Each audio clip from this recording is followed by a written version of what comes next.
Welcome to the year 1984 when the era of crack came and caused mass hysteria. One of the places they hit hard was our area. This substance was highly addictive, not just to the user but to the pusher. They got higher, we got richer. They loved the feeling of it taking over their mind. I loved the money and helped me leave the poor life behind. An incomplete cipher, a recipe for disaster, but I kept brewing, cooking the things these fiends were abusing. I got sucked in because of the situation I was in. Dad dying, mom struggling, little brothers crying, older brother caught up as well. We are both trying. We are both Leos, hearts of lions. The odds we defied them, the streets we confided in them. Guns blast, blood baths, sirens flash, disturbing aftermaths. Losing so many soldiers through the years. My peers doing federal and state time, being moved from state to state, jail to jail, tear to tear, for living life with hope, not fear. From kids kidding to men bending, we kept dreaming the dream of becoming rich. Dreams are just thoughts while we are sleeping. Sometimes they're misleading, or did I just wake up early and didn't see your mom and bleeding? This life is a travesty. Life's reality left us to live in fantasy. It's a tragedy to live a blind strategy, standing on drug corners, feeling we are dominant.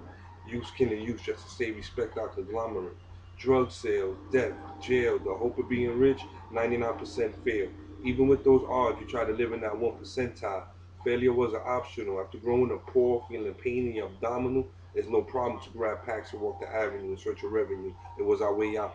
From kids going to war, not in the military, in the streets, kids getting killed, and the killer being sent to solitary. It's a ghetto documentary that's been filmed and continues to be filmed to this day, just with different people that decided to play. These streets really persuade the youngsters to pursue the path that was laid by our forefathers in the drug trade. We learn how to cut, cook, and manufacture the substance that destroys so many lives, caught up in a rapture, living life in an unnatural disaster. Living in this circumstance sometimes was too hard to muster, so we took it all in instead of our family suffering. Local kids that became friends became a local drug gang that died at the same rate as the disease following his. Kids killing for the color of the spectrum, Roy G. Biv. RICO laws, kingpin charges is what we face. After years behind bars, for a second chance, we say grace.